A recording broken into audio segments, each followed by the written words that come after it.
Everyone quiet. Sounds like we have a visitor approaching. Hello, fellow traveler. You look tired. We're on a long road trip and stopped here to set up camp. You're welcome to rest here for the night. There's always room around our fire. So have a seat. The food's hot, the drinks are cold, the fire is warm, and the stories, hopefully, are scary. I'm Jeremy, and I'm the driver on these road trips we take, but for the night, I'll be your storyteller. So settle in for some stories from the road. I'm not going to tell you tonight's story.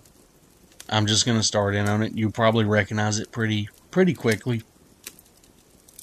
It's one I've wanted to read for a long time, and I'm honestly kind of nervous about it because I do tend to stumble over it whenever I try to read through it. But I guess we're going to keep it all, mistakes and all. So, here we go. Once upon a midnight dreary, while I pondered weak and weary, over many a quaint and curious volume of forgotten lore. While I nodded, nearly napping, suddenly there came a tapping, as of someone gently rapping at my chamber door. "'Tis some visitor," I muttered, tapping at my chamber door. Only this, and nothing more. Ah, distinctly I remember, it was in the bleak December, and each separate dying ember wrought its ghost upon the floor.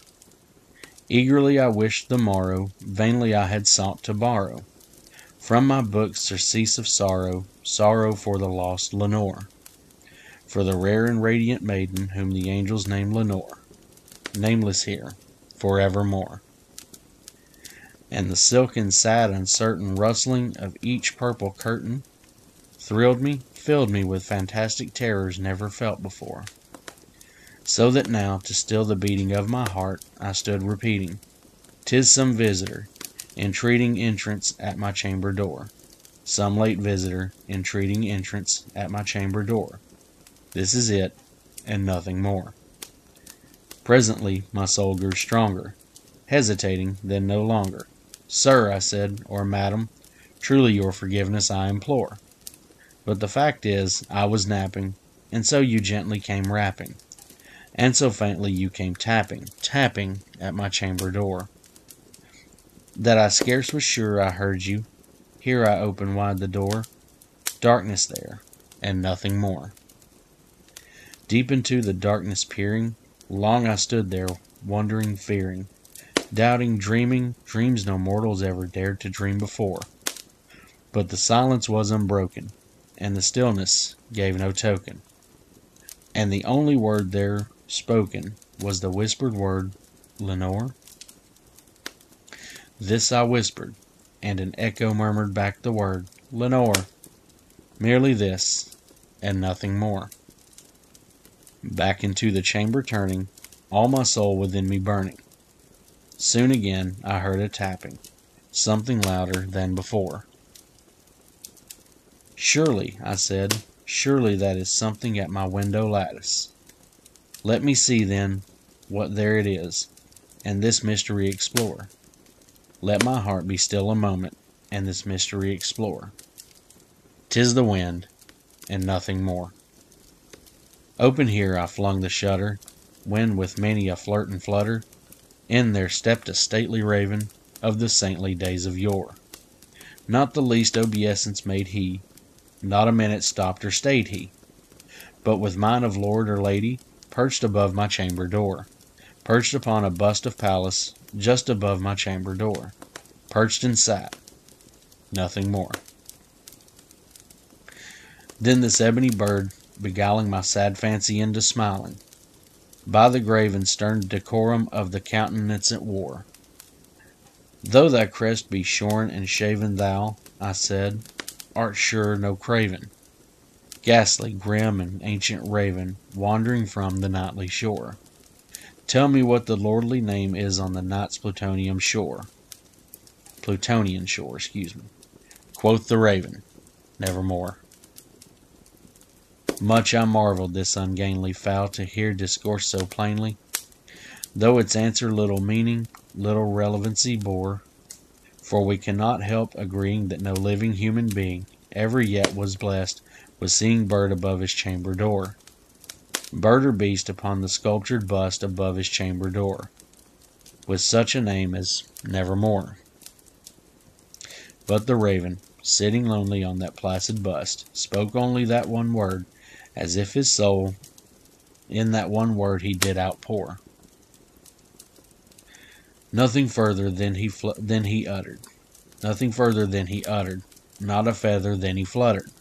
Till I scarcely more than muttered, other friends have flown before. On the morrow he will leave me, as my hopes have flown before. Then the bird said, Nevermore.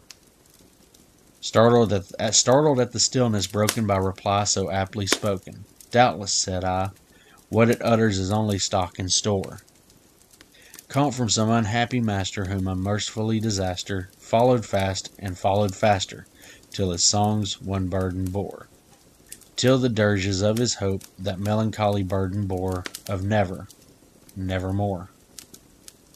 But the raven still beguiling all my sad soul into smiling, straight I willed a cushioned seat in front of a bird and bust and door. Then, upon the velvet sinking, I betook myself to linking fancy unto fancy, thinking what this ominous bird of yore, what this grim, ungainly, ghastly, gaunt, and ominous bird of yore meant in croaking, Nevermore. Thus I sat engaged in guessing, but no syllable expressing, to the fowl whose fiery eyes now burned into my bosom's core. This and more I sat divining, with my head at ease reclining, on the cushion's velvet lining that the lamplight gloated o'er. But whose velvet violet lining would the lamplight gloating o'er? She shall press, nevermore.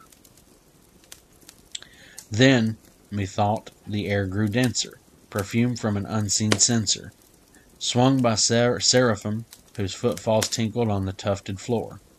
Wretch, I cried, thy God hath lent thee, thy God hath lent thee, by these angels he hath sent thee respite and nepenthe from thy memories of Lenore.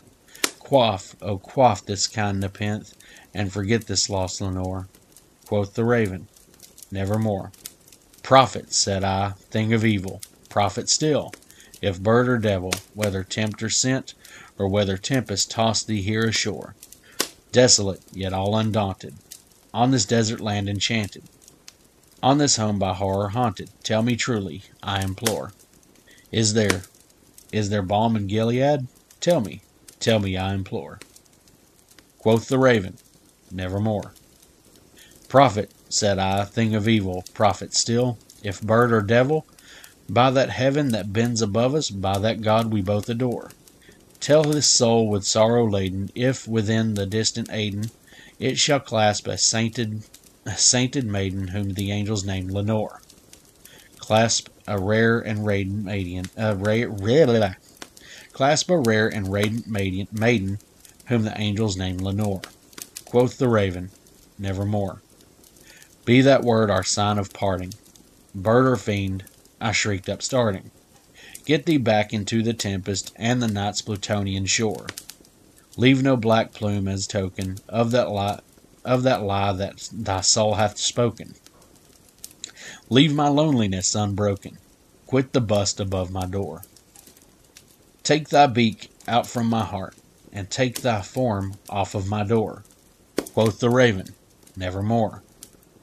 And the raven, never flitting, still is sitting, on the pallid bust of Pallas just above my chamber door, and his eyes have all the seeming of a demon's that is dreaming, and the lamplight o'er him streaming throws his shadow on the floor, and my soul from out that shadow that lies floating on the floor shall be lifted, nevermore. Yeah, and I'm pretty sure y'all know exactly what that is. That was The Raven by Edgar Allan Poe. That one kind of seems like it's a staple for anybody who does anything horror, ghost, anything creepy. So it's one I had emailed to myself a little while back, and I kind of figured, hey, let's go ahead and read it today and get it out to everybody. I'm probably going to be uploading 2 short stories over the weekend, or I may... This one will either be up to Saturday, Sunday, or Wednesday. And there's another one that will also be up either Saturday, Sunday, or Wednesday. And I'm still writing on the History and Hauntings episode. I've almost got it done, but things have been really busy here. As I was actually sick last week, the week of New Year's. So I basically just took a full weekend off and just enjoyed my being sick. I didn't enjoy it, but, you know, enjoyed my time of doing nothing. Anyway, that was The Raven by Edgar Allan Poe. Let me know what you think. Let me know if you enjoyed it. And keep the fire burning low.